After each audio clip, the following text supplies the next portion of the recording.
Welcome, ladies and gentlemen, to another episode of the Forum, which is the official podcast of the Diplomacy, Law and Policy Forum. I am extremely delighted to have with me today Mr. Ahsan Qazi, who is Director of the Center for Law, Justice and Policy based in Karachi. And we have him all the way from there today, here in Islamabad. And of course, he is a consultant with the International Committee of the Red Cross. Welcome to the show. I'm happy to be here. Thank you. Ahsan, today's topic, I think, is something that people who are in the IHL circle have a lot of interest in. And it's really how the judiciary in Pakistan has taken up the issue of IHL and how it's looked at that. And the specific case that I know you've done a lot of research on and you've written for DLP Forum this month as well, is on the Sindh High Court's judgment in EFU General Insurance and Emirates Sky Cargo, where, the arguments, and I'm sure you'll go into quite a lot more detail in that, but it's a very interesting case of whether a non-international armed conflict existed in Pakistan in 2014 or not. But before we go into the facts of that, I wanted to ask you, there have been a number of judgments that have, lightly or perhaps, in varying degrees of depth, examined or looked at IHL. There's the Peshawar High Court judgment on drone strikes. There is the military courts, the 21st Amendment judgment, which also looked at military courts at the Supreme Court. They touched upon that. And of course, there's the Gul Nawaz versus Rashid Ahmed 2021 case of the Supreme Court as well. So could you delve into some of these and how IHL has been examined by the superior judiciary in Pakistan? All right. So like you mentioned, we have three concrete examples where IHL was explicitly, if not directly addressed, but still explicitly connected with the issues at hand. So the first one is the Peshawar High Court's judgment on the legality of the drone strikes, where the Honorable Court delved into the requirements of Common Article 3, as well as the requirements of Article 51 of the Additional Protocol 1 as well, as far as the drone strikes were attacking civilian objects and civilians. And therein, in the judgment, the Peshawar High Court held that the drone strikes occurring in Pakistan are a violation of Common Article 3, as well as the Additional Protocol 1 and 2.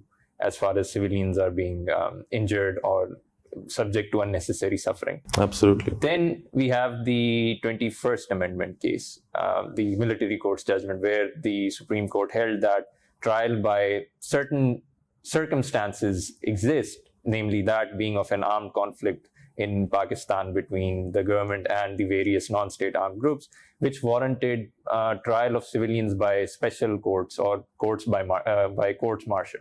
Okay. So this was another incident where Constitutional Court in Pakistan sort of interacted with IHL.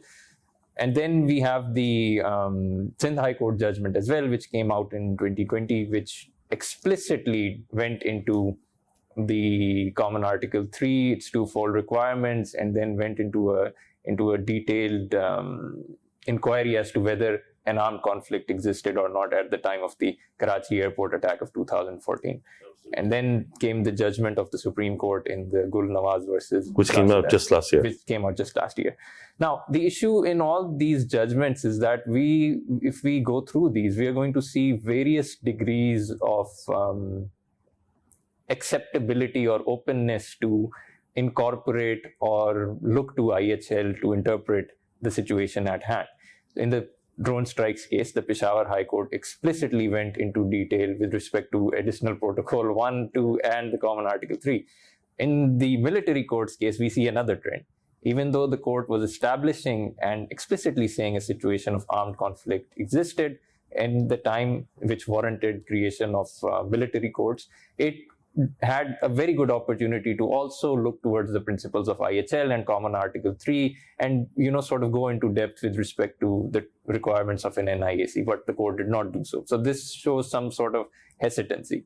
Then we have the example of the Sindh High Court in the EFU General Insurance case, where they again went in depth into the principles of IHL and the Geneva Conventions to determine whether an armed conflict existed or not.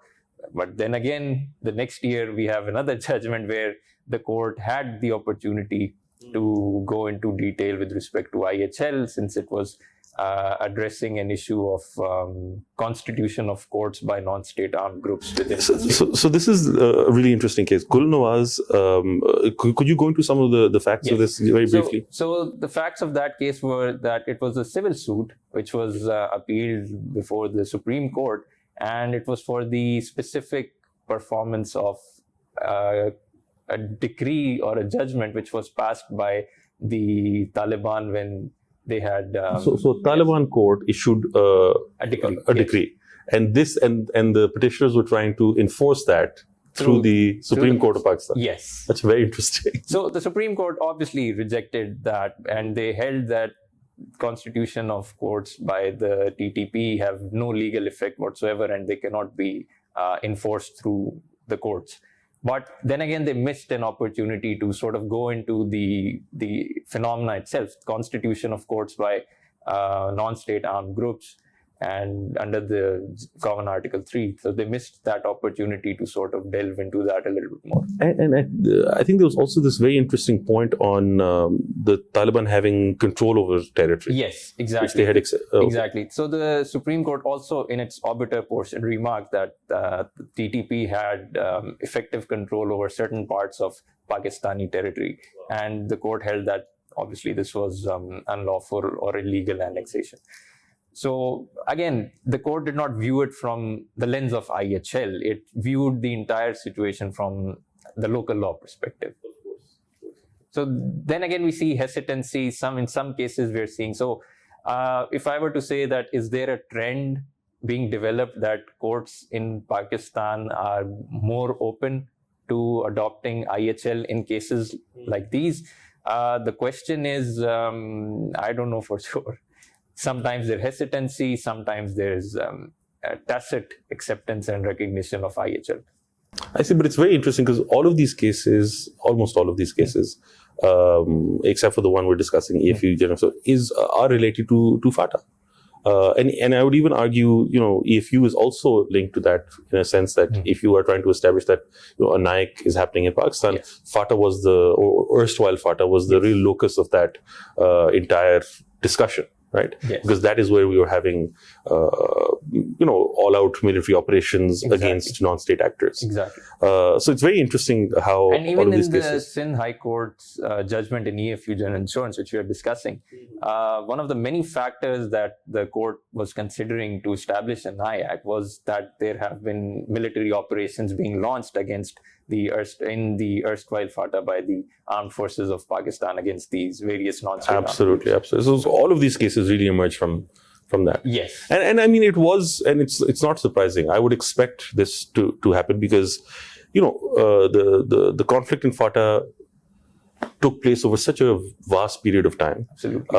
It had such a profound impact on Pakistan, the daily life of Pakistanis, not just those who live in FATA, but the rest of the entire country as well. Absolutely. Because we saw its impact everywhere. And that's really, I think, what gives us an idea of how IHL, even if it's, conflict, even if it's located to one particular region within a country, how it impacts and seeps into the rest of the entire population and people there. Absolutely. While active hostilities were indeed taking place in the erstwhile FATA, the effects reverberated across the country. Absolutely. So let's move on to the case now. I mean, we've discussed some of the previous judgments, but EFU General Insurance versus Emirates Sky Cargo. Could you briefly explain what happened in this case? Yes.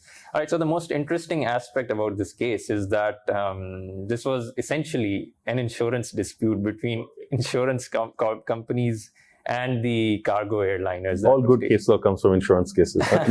Absolutely.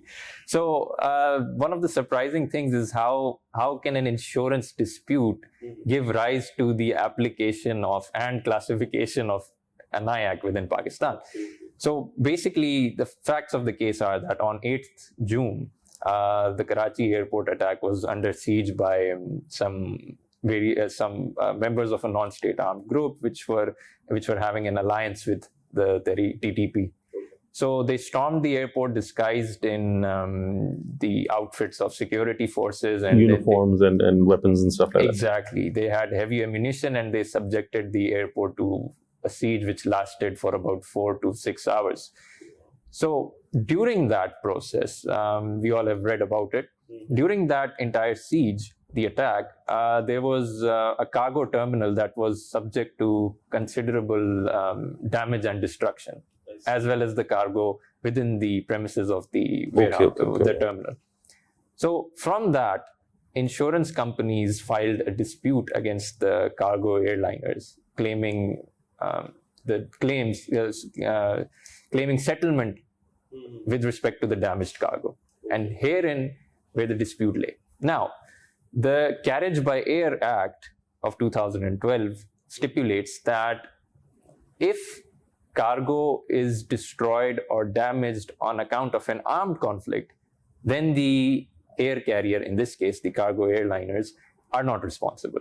Very interesting. So the entire claim hinged upon the interpretation of an armed conflict and whether the cause of the cargo's destruction, namely the Karachi airport attack of 2014, was an armed conflict or part of an armed conflict or not.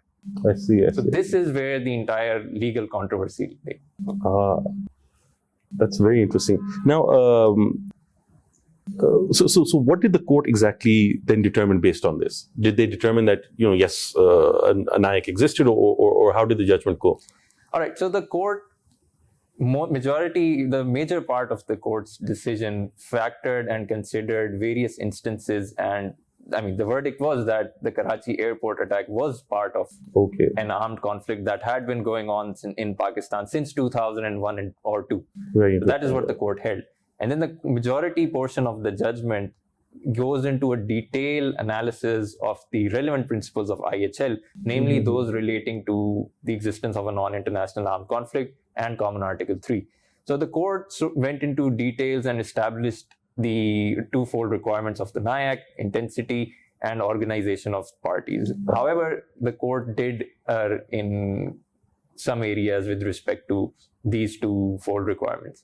And then the court considered a lot of factors. They considered the operations that we just discussed, as well as the various instances of violence, bombings, terrorist attacks happening all over the country from 2001 up till date.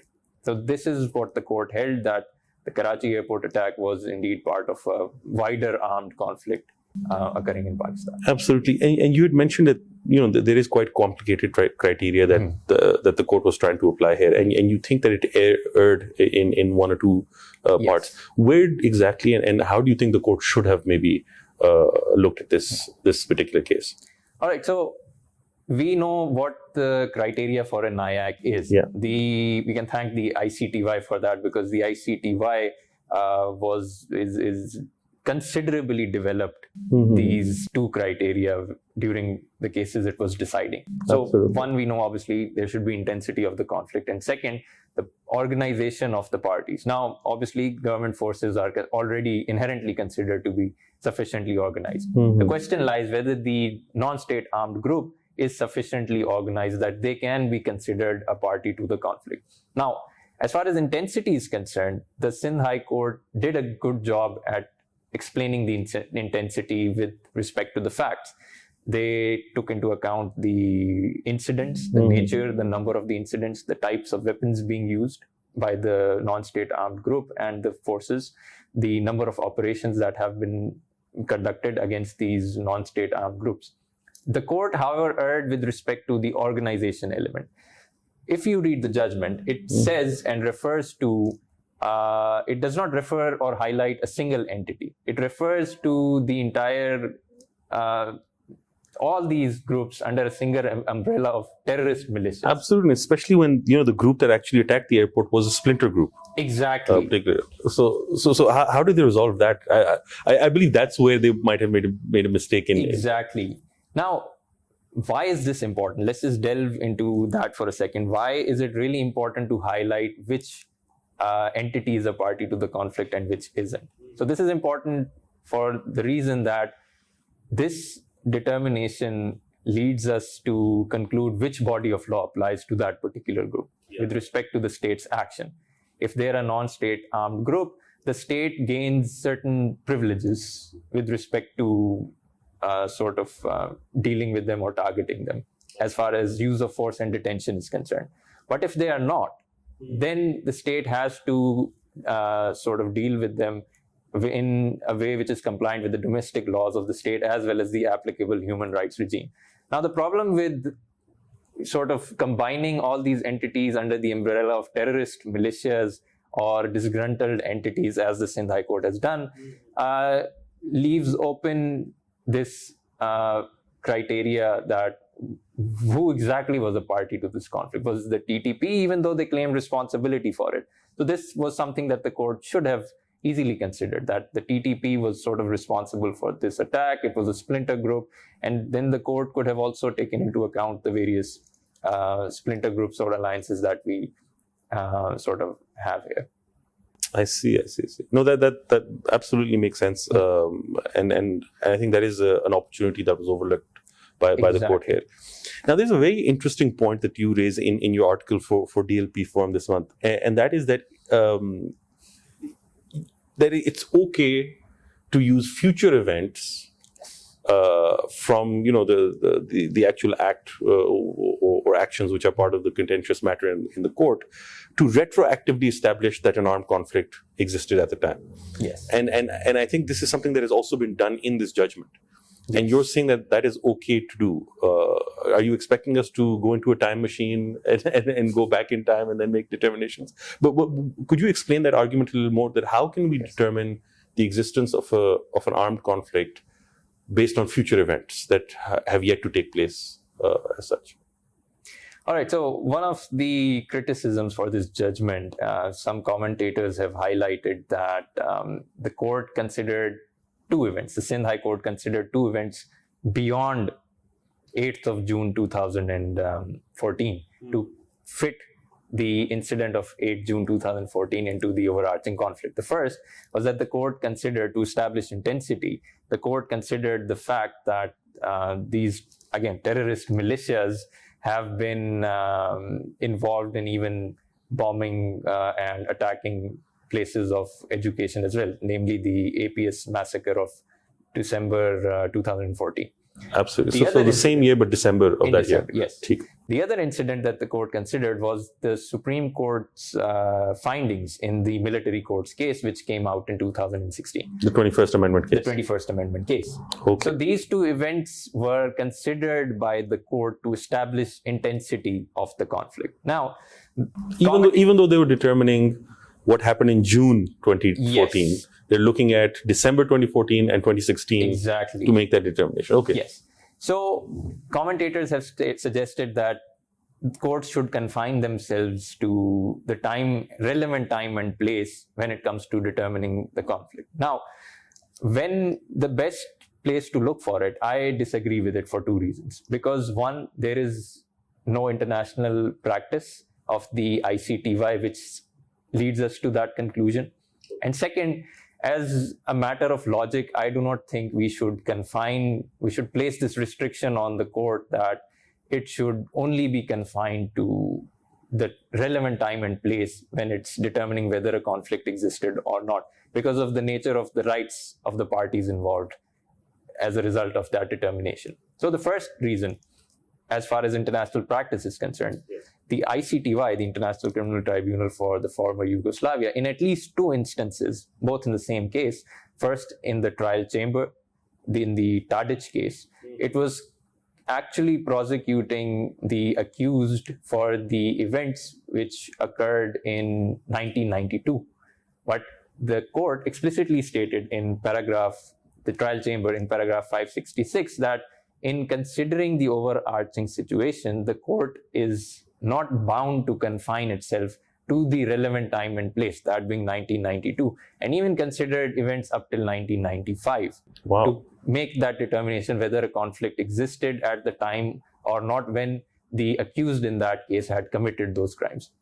In the same case, when the case went to the appeals chamber, the appeals chamber went into an in-depth inquiry as to whether the VRS, the Army of the Republika Srpska, was under the overall control of the Serbian government at that time.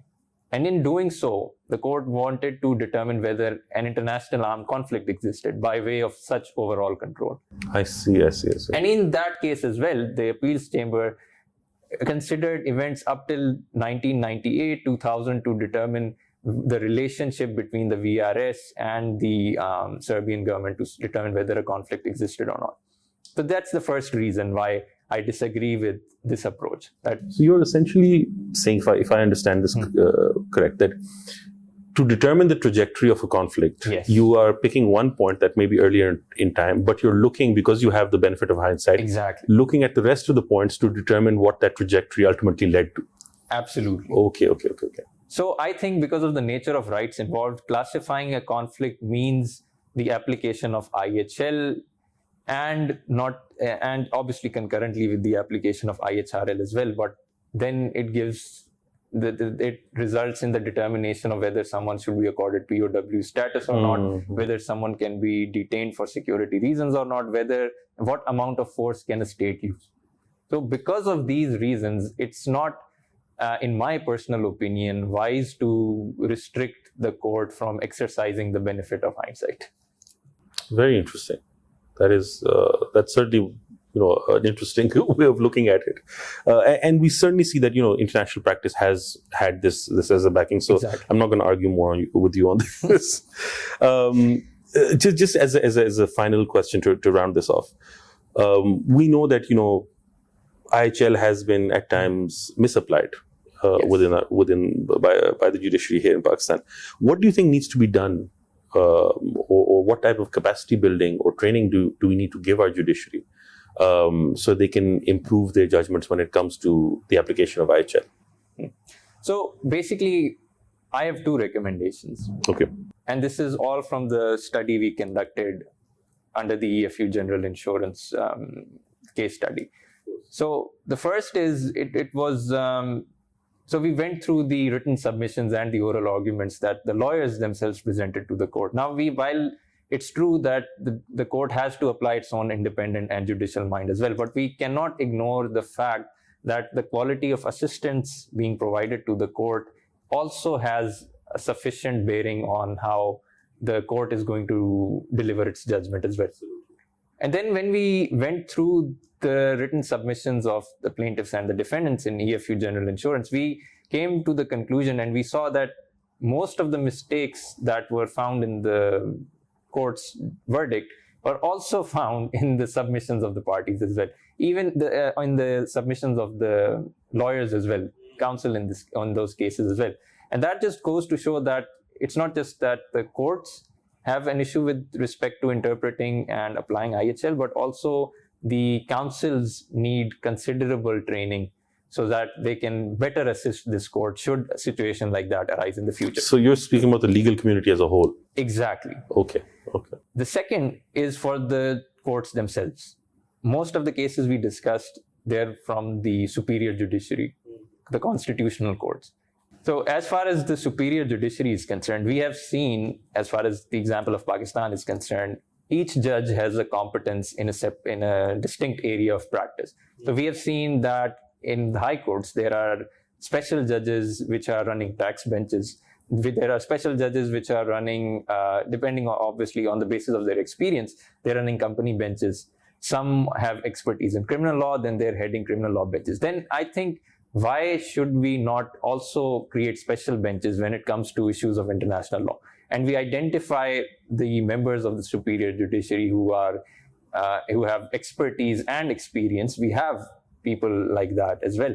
And then we can formulate that the superior judiciary can constitute special benches where issues of IHL and international law in general can be better left to application and interpretation by people who will have a better idea of how to engage with this body of law. Absolutely. And I think an important point is that, the superior judiciary, the constitutional judiciary in Pakistan, they also have a variety of resources at their disposal. Absolutely. From judicial officers who act as researchers and support to having law clerks and very well qualified law clerks, especially the Supreme Court of Pakistan. And I think utilizing them towards this and allowing, some of those law clerks who specialize in international law, I think is a critical aspect of this entire thing. Absolutely. Ahsan, thank you so much for joining us and for coming from all the way from Karachi for this. We're very, very grateful. I think it's a wonderful discussion where we got into some of the depth of this case as well as a number of other cases, and I'm hopeful that future cases on IHL will be able to you'll be able to play a greater part, maybe come in as an amicus and play a role there. Thank you so much. Thank you for having me.